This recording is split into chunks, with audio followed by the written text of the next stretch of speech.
नोटमध्ये लिहिलेलं आहे की तसा तपास तुम्ही करत होतात. एकंदरीत हा प्रकार काय आहे मी गुन्ह्याचा आणि कसं अटक परत सांगतो.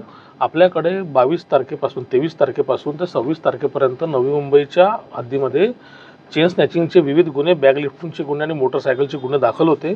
याचा तपास जेव्हा आमच्या सेंट्रल युनिटची टीम क्राईम ब्रँचची करत होती, त्यामध्ये त्यांनी 3 लोकांना उलवेतील एका गेस्ट हाऊसमधून ताब्यात घेतलं. हे तिघही जण हे यूपीचे राहणारे आहेत. दिल्लीमध्ये यांनी 6 सप्टेंबरला एक रॉबरी केली गन पॉईंटवरती. त्यानंतर ते आपल्या नवी मुंबईत पळून आले.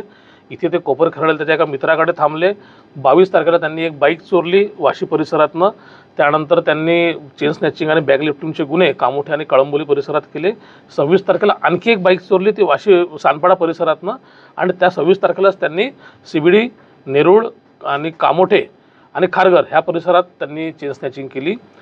याचा तपास करत असताना आपल्याला असं कळलं की हे जे आरोपी आहेत हे दिल्लीचे रेकॉर्डवरचे आरोपी आहे. यातला मुख्य सागर आरोपी, याच्यावरती दिल्लीला साधारणतः 39 गुन्हे दाखल आहेत रॉबरीचे आणि 307 सारख्या गंभीर गुन्ह्यांचे, प्लस दिल्ली कोर्टाकडनं 4 प्रोक्लेमेशनच्या ऑर्डरसुद्धा त्याच्याविरुद्ध झालेल्या आहे.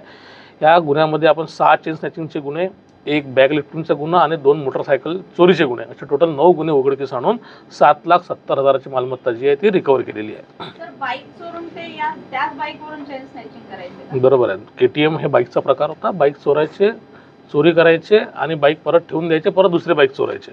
याच्यामध्ये एक महिला देखील आहे, मग ती चेन स्नॅचिंगच्या याच्यामध्ये तिचा काय? सागर आणि अभय असे 2 मुख्य आरोपी चेन स्नॅचिंग करणारे होते. सागरची पत्नी जी आहे ती शिखा नावाची आहे. ती बँगलोरला ब्युटिशियनचं काम करायची. चोरलेल्या चेनची विल्हेवाट लावणे किंवा विविध सोनाराकडे ते विकायला नेणे हे काम जे आहे ती त्यांच्यासोबत मिळून ती शिखा करायची. ती सागरची पत्नी आहे.